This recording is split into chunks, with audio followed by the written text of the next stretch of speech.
Hello. Yeah. So we were speaking about the judgment writing for criminal cases.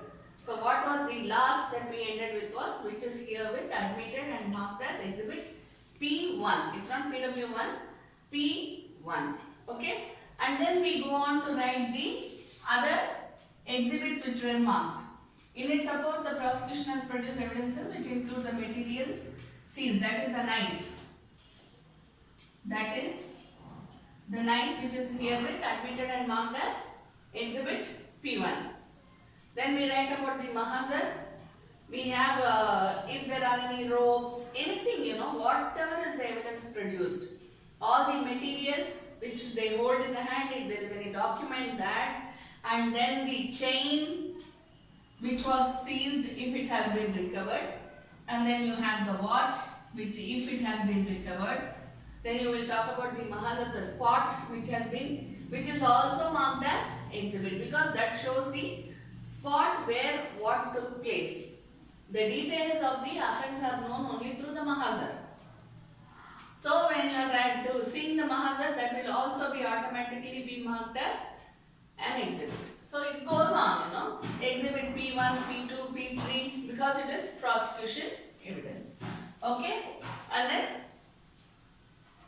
the next one would be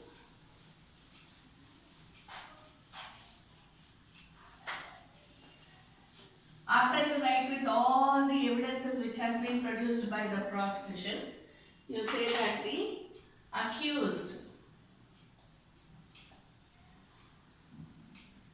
accused has not produced any evidence to disprove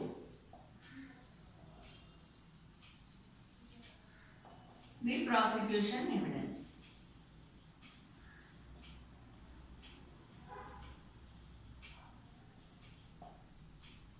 There are no material evidences given by the accused. Okay? Therefore, you make a note of this.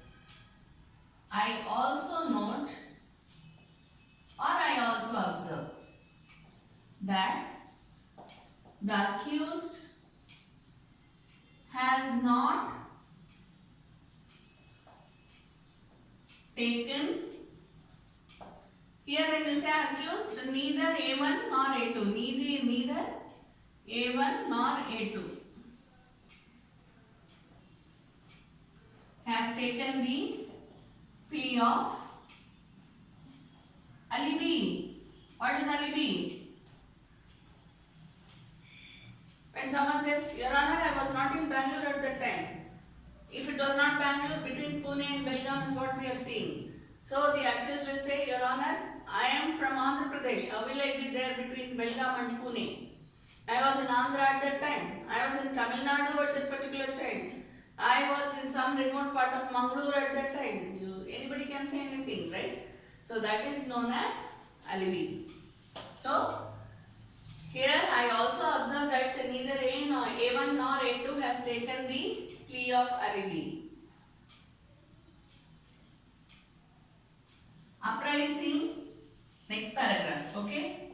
Uprising the evidences produced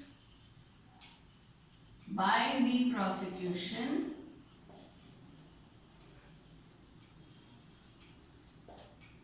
prosecution marked as, say, exhibit A, okay? Exhibit P1 to P10, just like that we'll have an imaginary situation. Exhibit P1 to P10 and also considering the fact that the accused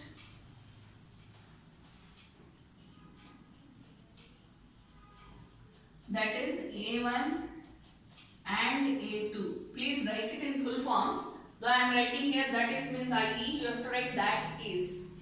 And here also you have to write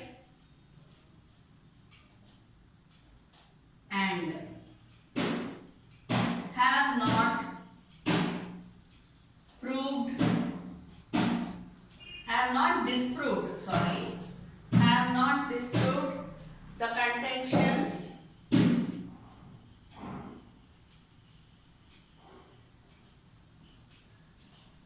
evidences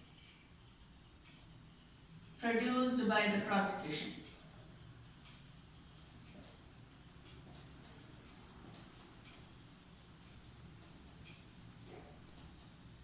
Okay?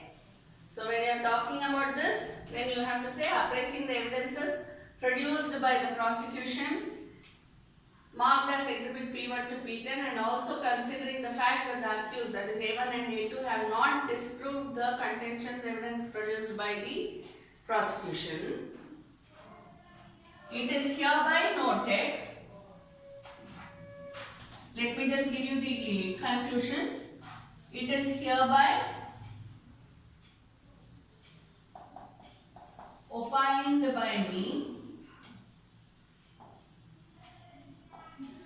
that the charges against the complainant stands proved.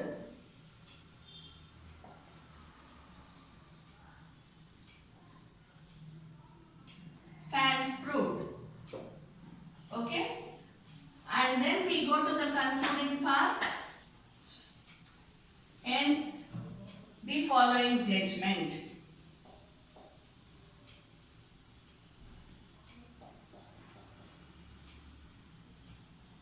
Hence, the following judgment. The accused has been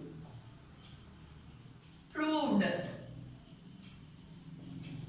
guilty of the offences charged under sections, whatever we have written in the charge. Okay?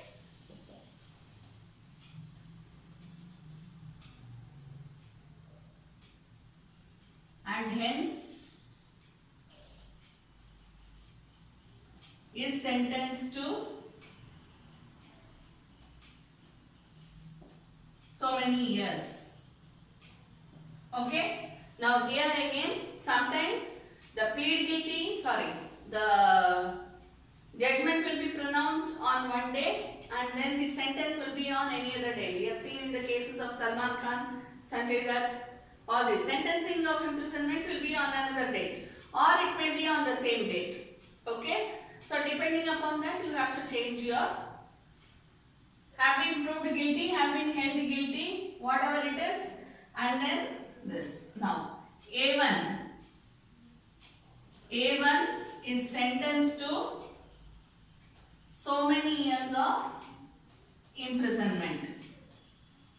And here you have to write whether it is simple imprisonment or rigorous imprisonment.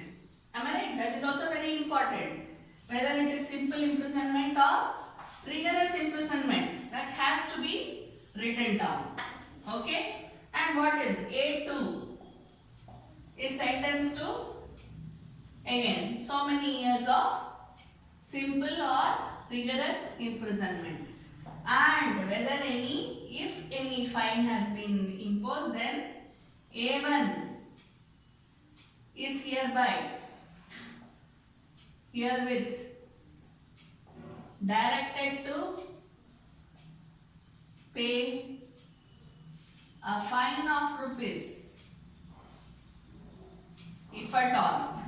Robbery, the offences that we dealt with, that is robbery, conspiracy, illegal wrongful restraint, all these do not come under fine at all. Okay? But if there is any offence which attracts fine, then you should write that also. Okay? If this robbery and all these also attract fine, then you should write. It is not necessary that you should impose fine. It depends upon the stipulations given in Indian Penal Code. That is how you get to know whether you have to impose fine or not. or if it is a discretionary power on the part of the judge to impose the fine or not. Clear? Thank you. We will do the next video.